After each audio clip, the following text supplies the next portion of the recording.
comecei a refletir de modo mais consistente nisso quando eu vi que existia um movimento de retomada da pauta anticorrupção por várias pessoas, por vários atores.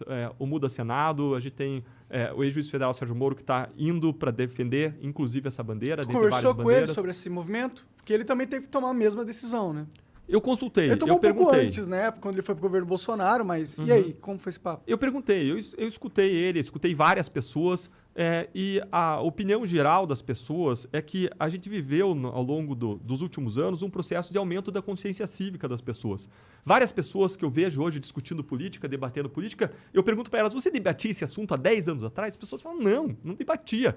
Então, existe um aumento da consciência cívica, o que é uma base para uma transformação, um aumento da participação política. Claro que a gente precisa qualificar o debate, mas existe um caminho. Eu acho que existe um caminho dentro da democracia, do combate à corrupção e da preparação política com base em evidências. Os políticos precisam se preparar. Tem vários cantores, jogadores de futebol, procuradores que podem ir para a política, mas a não ser que o cara vá jogar futebol, vá fazer investigação e processo e vá cantar lá, o cara tem que se preparar para os temas básicos. Claro. Saúde, educação, segurança, por aí vai. Ele tem que pensar quais são os principais problemas do Brasil e quais são as soluções. E isso passa por uma preparação. Então eu vejo o ambiente se formando para a gente ter um voto mais qualificado, uma política mais qualificada, e eu não podia articular nada enquanto estava no Ministério Público. Eu não posso fazer atividade política partidária. Então eu entendi de sair justamente antes do que o meu marco de saída, eu poderia sair até começo de abril do ano que vem, mas eu decidi sair antes justamente para começar conversas, começar articulações, exatamente, porque a gente precisa formar um time de brasileiros que vá para a transformação. Sozinho ninguém muda nada. Exatamente. Se quem está lá não vai mudar as regras, e a gente teve várias experiências, eu posso contar para vocês aqui com as 10 medidas contra a corrupção que a gente buscou aprovar no Congresso para mudar essa realidade, e depois as novas medidas contra a corrupção, e se o Congresso mostrou que não vai aprovar, que o que ele está aprovando é acabar com a lei de improbidade, que é o instrumento do combate à corrupção, então se eles não vão aprovar, a gente tem que mudar quem está lá, para que aprove. Esse é o único caminho para a gente controlar a corrupção no Brasil. E controlar a corrupção no Brasil é o único caminho que a gente tem para o desenvolvimento econômico e social. Isso mostrado por várias pesquisas que mostram que existe uma correlação. Países com altos índices de corrupção têm baixo desenvolvimento econômico e social, e o contrário é verdadeiro. Então, se a gente quer um país melhor, e a alternativa a isso é sair do Brasil, né?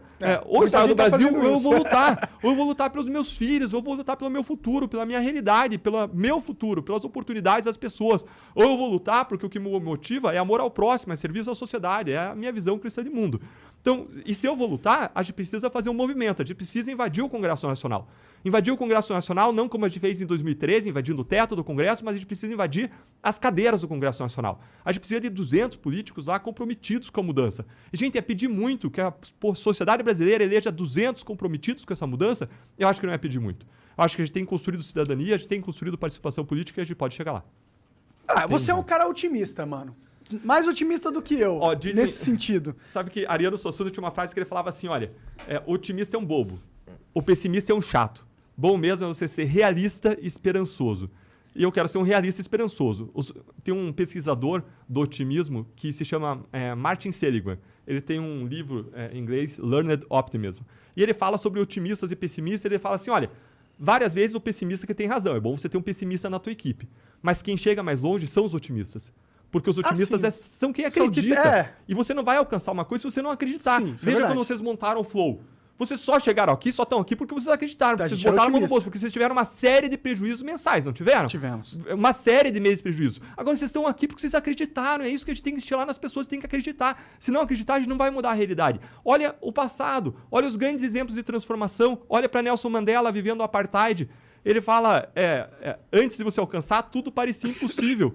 Antes de você alcançar o teu sonho, parece impossível até você realizar, até você fazer a transformação. Olhe para a segregação racial nos Estados Unidos, Martin Luther King lutando pelo fim da segregação racial e lutando para a transformação. E olhe Gandhi lutando pela independência na Índia, dizendo a força não vem de vitórias. Se você sofre derrotas e desiste, não desistir, isso é força.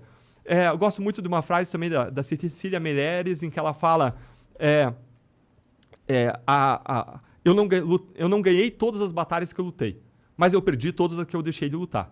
E se a gente é brasileiro, se a gente quer um país melhor, se a gente se importa com o futuro dos nossos filhos, se a gente não vai desistir disso, e se você ama, você não desiste de quem você ama, então a gente tem que dar um passo à frente, então a gente tem que lutar para mudar essa realidade, então a gente tem que articular planos, então a gente tem que vencer o medo.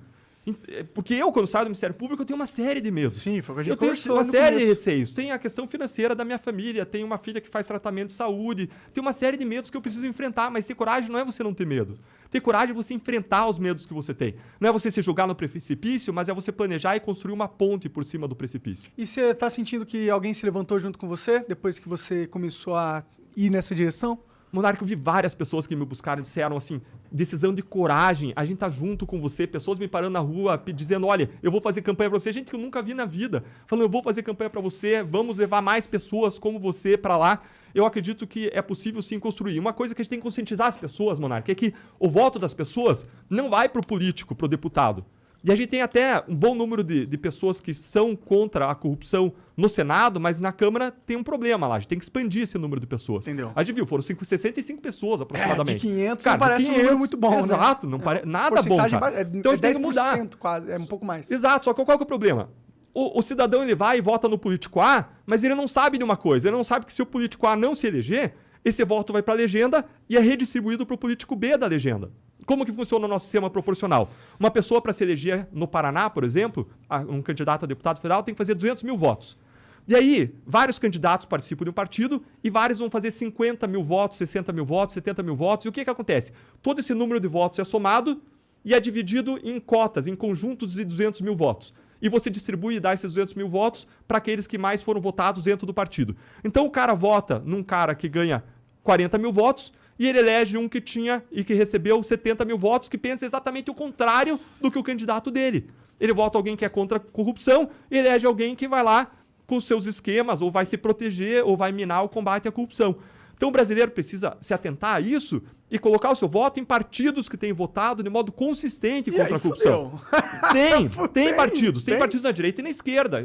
E essa é uma luta que depende de ideologia. Aí de uns partidos. Se você olhar as votações recentes, a votação da lei de improbidade e outras votações, você vai ver que você tem, por exemplo, o Novo, que vota de modo consistente, o Podemos, que vota de modo consistente, e o PSOL, que tem votado de modo consistente contra a corrupção. O PSOL foi até o fiel da balança da votação da PEC 5 recentemente. Mas... Então, e quando a gente defende isso, e eu falo de diferentes partidos e diferentes ideologias, eu falo porque essa é uma causa que não pode ter lado. Claro. A gente tem que ter um lado só, o lado do brasileiro. E se a gente honesto. Exatamente, a gente tem que ter um lado da honestidade na política, de não ter desvio de verba pública. E se você quer defender isso, não importa se você é de direita, de esquerda, de cima, de baixo, de lado, você tem que defender essa causa, porque se você aplicar o percentual de corrupção do mundo pro PIB brasileiro, é desviado do Brasil por ano mais de 300 bilhões de reais por ano. Gente, isso dá vários auxílios Brasil que querem distribuir agora por conta da crise econômica. Dá vários auxílios Brasil. Sim. Acho que o Auxílio Brasil estava dando coisa de 40 bilhões até o final do ano que vem. Dá vários. Isso permite triplicar o orçamento federal em educação, triplicar o orçamento federal em saúde. Isso permite você resolver em 1, 2 anos o problema de saneamento básico. O Brasil, mais de 100 milhões de brasileiros não têm esgoto na sua casa, mais de 30 milhões de brasileiros não têm água encanada em casa. A questão não é nem o número, o bruto da coisa, é o como é gastado, né? Se o cara tá numa negociata já escusa, com propina, você acha que o cara vai investir inteligentemente a grana? Você acha que ele vai comprar materiais de qualidade, entregar a obra na... Porque ele comprou a obra, ele entrega a obra do jeito que ele quiser, o patrão dele tá comprado, porra. Monarca, você foi no ponto. Corrupção anda de mãos dadas com ineficiência. Olha então um caso de um navio lá da Petrobras foi comprado, um navio bilionário. Foi feito um parecer dizendo que não precisava comprar. Foi feito o segundo parecer dizendo que não precisava comprar. Aí, o diretor queria comprar, ia receber propina nessa negociação, vai lá e pede para refazer o parecer e vem com uma análise muito otimista e manda comprar. O que aconteceu? O navio ficou parado em alto mar, ao custo de $100 mil por dia. Por dia. Um custo acumulado que bateu aí perto de $100 milhões. Desculpa, Nossa. $500 mil por dia, não $100 mil. O custo acumulado bateu quase $100 milhões do navio ficar parado. Nossa. Por quê? Porque a decisão passa a ser guiada não mais por critério de eficiência econômica, de atendimento do direito à sociedade, mas passa a ser guiada por um interesse que não é um interesse correto, por um interesse de ganhar propina, exatamente. E aí você deturpa outra ideia de democracia. Lembra que a gente falou de manipular o voto? Um outro modo pelo qual a corrupção deturpa a democracia é porque a democracia é o governo do povo, pelo povo e para o povo. Agora, você acha que o corrupto que está lá querendo lucrar e desviar propina, ele está governando para o povo ou para o seu próprio bolso? cara está governando para o seu próprio bolso. Então, a corrupção, ela mina a democracia, ela mina o rule of law, o Estado de Direito, você colocar todo mundo debaixo do império da lei. Então, a gente tem que mudar essa realidade. Hoje muda essa realidade, hoje vai continuar sendo para sempre o país do futuro, que nunca chega. A gente nunca vai ser o país do presente. A gente precisa virar essa página, mudar essa realidade, e o caminho passa necessariamente pelo controle da corrupção. É o único problema do Brasil? Não. Mas é um problema que se arrasta há séculos e a gente precisa resolver de vez. O padre Antônio Vieira, lá em 1650, ele falava que a corrupção é a raiz das doenças do Brasil, é a causa das doenças do Brasil. Ela tem o lado de desviar dinheiro público, mas ela também tem tem um outro lado que tem empresas que também corrompem agentes públicos, não é? Qual que é a proporção? É muito mais gente ou uma coisa é ligada com a outra? Como é que funciona isso? É uma coisa ligada com a outra, porque quando a empresa ela paga propina para o agente público para obter um contrato, ela não paga de graça. Ela paga para inflar o lucro dela. E quando ela infla o lucro, ela vai inflar o lucro e parte desse dinheiro vai de propina para o cara e parte vai para o bolso dela, né? E do outro lado, dos agentes públicos, parte do dinheiro vai para o bolso do cara, parte vai para o político, para os partidos e vai ser investido em campanha eleitoral. Sabe qual foi a grande sacada da Lava Jato? Foi ter feito um diagnóstico da grande corrupção brasileira. Ela fez um diagnóstico. A Lava Jato ela começou investigando um esquema de corrupção na Petrobras, em que, de um lado, você tinha grandes empreiteiras que formavam um cartel para escolher quem ia ganhar os contratos e quanto ia receber por cada contrato. Elas maquiavam as propostas de modo a escolher quem quer ser vencedora. O lucro era inflado. Do outro lado, você tinha agentes públicos da Petrobras, diretores da Petrobras que eram corrompidos e que permitiam o funcionamento daquele cartel com os preços inflados. E entre os dois lados, você tinha lavadores de dinheiro profissionais que faziam o dinheiro sujo chegar do outro lado parecendo dinheiro limpo. E aí vem uma questão, por que esses diretores da Petrobras se corrompiam? Porque eles ganhavam mais de 100 mil dólares por mês. Impunidade, ganância, tudo isso desempenha um papel, mas aqui a resposta é mais simples. Eles se corrompiam porque se eles não se corrompessem, eles não estavam lá. Eles eram colocados por partidos e políticos que indicavam eles justamente para eles receberem dinheiro. Cara, e quando você entende isso, Monarca, você entende também o mensalão. E você entende por que o Roberto Jefferson foi lá em cima e falou o esquema de indicações para arrecadar recursos vem desde sempre no Brasil. Você entende por que delatores falaram que esse esqueminha vem desde sempre, vem desde décadas atrás, e pessoas com larga experiência na política. E explicam que, na verdade, mensalão, lava-jato, são faces de um mesmo problema. E aí, quando você entende que o esquema era político-partidário, aí você consegue entender muito melhor o Brasil, porque você entende que não existe razão para esse esquema estar só centrado na Petrobras. E você consegue entender muito mais fácil como que a Lava Jato se expandiu rapidinho para o Ministério do Planejamento, para a Eletrobras, para órgãos públicos estaduais em São Paulo, Rio de Janeiro, Paraná, e aí vem o medo dos Caixa Econômica Federal, fala, mano, BNDES. esse negócio tá crescendo pra caralho. Exato. Fudeu. Eles vão pegar todo mundo. Exato. Fudeu. Exato. Veja a colaboração do Odebrecht, uma empreiteira, e ela era cliente do sistema político partidário corrupto. Ela não era o ator central. Uma empreiteira corrompeu 400... Quer dizer com ela era cliente? O sistema político-partidário, ele era o comandante da corrupção. Eles colocavam diretores. Como é que é o esquema? Como é que é o mecanismo? Vamos definir aqui o mecanismo da macrocorrupção brasileira, tá? O mecanismo funciona assim.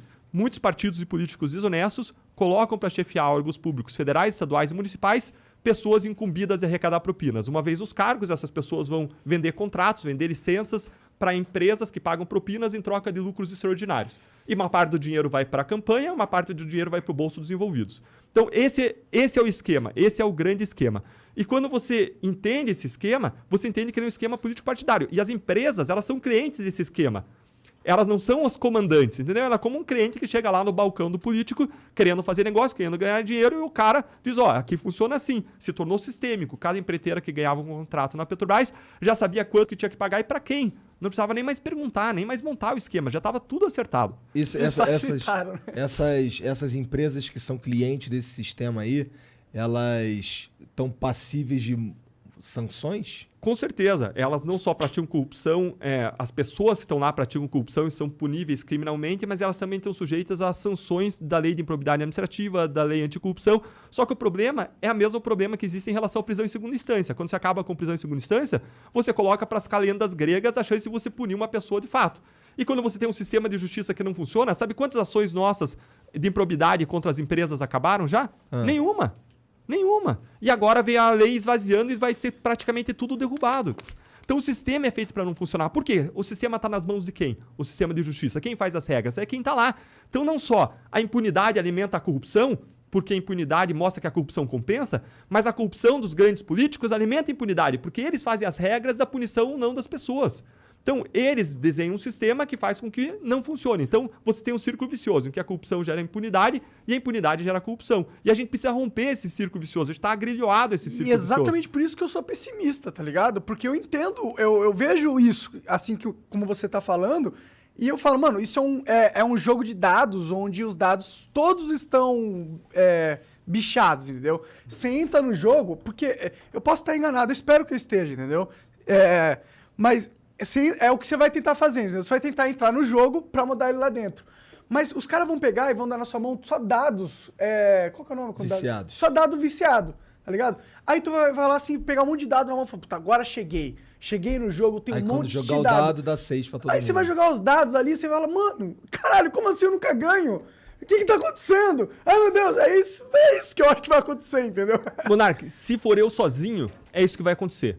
Mas se a gente invadir o Congresso com 200 pessoas fazem toda a diferença. Eu estava conversando com o pessoal naquela votação da PEC 5 recente. A PEC 5 era uma PEC que, se passasse, amarraria as investigações do Ministério Público. Ela permitiria que o conselho que fiscaliza os promotores e os procuradores tivesse uma grande influência política. Ou seja, os promotores e procuradores que investigam os políticos poderiam sofrer retaliações dos políticos que iam ter grande influência nesse conselho. Então, se a PEC 5 passa, é uma catástrofe. E aí, tinha uma grande pressão do presidente da Câmara dos Deputados para que passasse a PEC 5, ligou para vários deputados e por aí vai, e todo mundo está dizendo vai passar.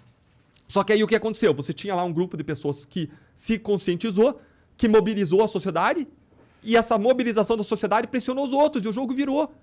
E ganhou não passar a PEC 5. E todo mundo que estava lá achou inacreditável. Por quê? Porque uma minoria que teve tempo para mobilizar a sociedade conseguiu virar e se tornar a maioria. Então, se a gente coloca 200, a gente não precisa de 250. Se a gente coloca 200, esses 200 líderes da sociedade, como representantes da sociedade, mobilizam a sociedade e conseguem virar o jogo. Eu acredito porque é o único caminho. E aí você diz assim, e existe esse caminho, né? Se a gente conseguir levar pessoas que tem um compromisso com a democracia, que tem um compromisso com o combate à corrupção e que tem um compromisso com um preparo político em cima de evidências e dados, a gente consegue transformar essa realidade. É difícil? É, mas existe um caminho. E se a gente não chegar, se a gente não lutar, a gente jamais vai chegar lá. Quando você olha aquelas grandes mudanças históricas que aconteceram, elas começaram com gotas de pessoas que foram se conscientizando e foram espalhando isso, e as gotas foram se juntando e formaram rios, e rios entraram em rios maiores, até que você tem um rio grande passando, e um rio é difícil de parar. Um rio de amor, um rio de serviço, um rio de transformação. Concordo com você, cara. Eu acho que realmente, se for pra mudar, tem que ter uma galera e vai ter que mudar por dentro. Porque senão a outra opção é a revolução armada. E eu acho que isso é muito traumático e eu espero que a gente nunca tenha que chegar a esse tipo de medida, entendeu? Eu acredito na mudança dentro do sistema.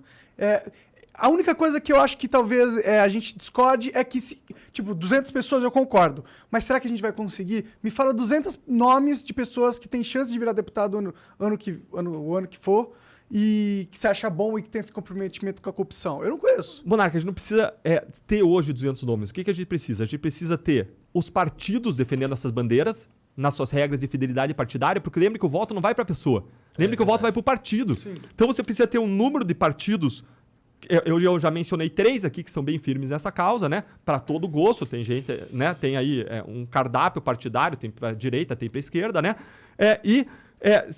Se esses 3, por exemplo, colocam nas suas regras de fidelidade partidária isso, você já tem uma grande soma de pessoas que vai votar. E aí, se a sociedade se conscientiza que o voto não vai para a pessoa, mas vai no partido, a sociedade vai engrossar o caldo de votar nesses partidos. Tá. E os outros vão ter que entrar na regra do jogo, ou vão se dar mal. Entendi. E aí você tem pessoas que... E se a sociedade concentrar e perceber essa realidade e a gente conseguir conscientizar até o ano que vem, você vai ter votos concentrados dos partidos que apoiam de modo firme a causa de corrupção. E inflando esses votos desses partidos, você vai ter um número de representantes muito maior desses partidos. E aí, meu amigo, aí o caminho para a mudança está pavimentado. Entendi. E vamos dizer que a gente dissesse, não, Deltan, é muito difícil. Lembra aquela hiena hard, ó céus, ó vida, né? Não vai dar certo. Às vezes, eu costumo contar que uma vez eu fui viajar de avião e encontrei uma senhorinha na Lava Jato, lá por 2016. E sentei lá, né, confortavelmente, naquela poltrona da classe econômica, né? Entrou ela sorrindo, olhou do meu lado, olhou pra mim com aquela cara estranha e disse, você não é aquele menino da Lava Jato? Eu falei, nossa, sou sim senhora, né? Menino, né? Já tinha, sei lá, 36, 37 anos. Eu fiquei orgulhoso. E às vezes as pessoas nos param na rua para dizer, cara, isso aí, parabéns pelo trabalho, não desistam. Vocês contam com a gente, vocês nos representam. E ela olhou para mim sorrindo e disse, meu filho, isso aí não vai dar certo. Cara, e a gente sempre na vida vai encontrar pessoas que vão dizer, não vai dar certo. E elas são certas até agora. E os pessimistas, várias vezes eles têm razão. E quando se buscou mudar a escravidão lá na Inglaterra, muitas pessoas falavam, não vai dar certo.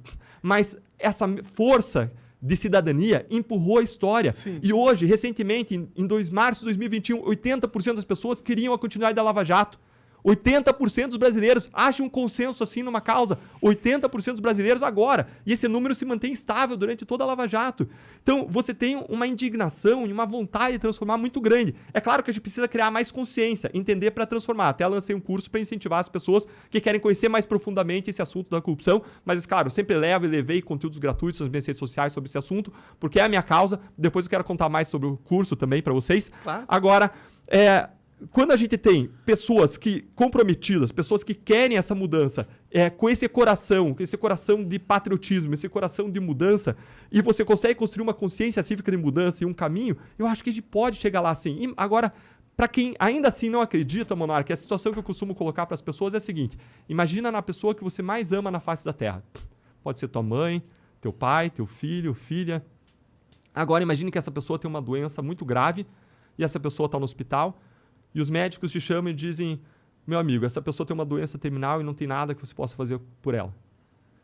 E a questão que eu coloco é, você vai desistir? Você vai para casa esperar ela morrer? Ou você vai fazer tudo o que está ao teu alcance para salvar a vida dela? Indo de médico em médico, indo de site em site, dobrando seus joelhos e com fé, buscando o impossível na vida daquela pessoa. Concordo. Eu não tenho dúvida. E, Monark, lutar pelo nosso país é lutar pelas pessoas que a gente mais ama na face da Terra. E a gente jamais desistiria delas. Então não faz sentido nenhum a gente desistir pelo país. A gente desistir do nosso país. A gente tem um vínculo histórico de lealdade, de jornada conjunta com os nossos concidadãos. A gente tem esse vínculo, a gente tem que usar isso para o bem. A gente tem que aumentar a capital social, aumentar entrosamento, aumentar a participação política, aumentar associativismo. A gente tem que criar a consciência nas pessoas de que se elas ficarem esperando que a solução caia no colo delas de cima para baixo, não vai acontecer. As pessoas têm que se organizar e construir as soluções de baixo para cima. E quando eu dou esse passo para sair do Ministério Público, gente, saindo fora da minha zona de conforto. Eu não gosto disso, eu tenho medo disso. Eu tenho uma série de medos que eu poderia contar para vocês. Mas eu faço isso porque a gente tem que fazer isso. E se eu cobro dos outros, eu tenho que dar exemplo, eu tenho que ir. E eu convido todo mundo para ir conosco. A gente precisa, em todos os estados, as pessoas votando em partidos que se comprometam com a causa anticorrupção, porque a gente vai invadir o parlamento e a gente vai mudar essa realidade. Esse é o único modo de mudar. E eu não vou desistir.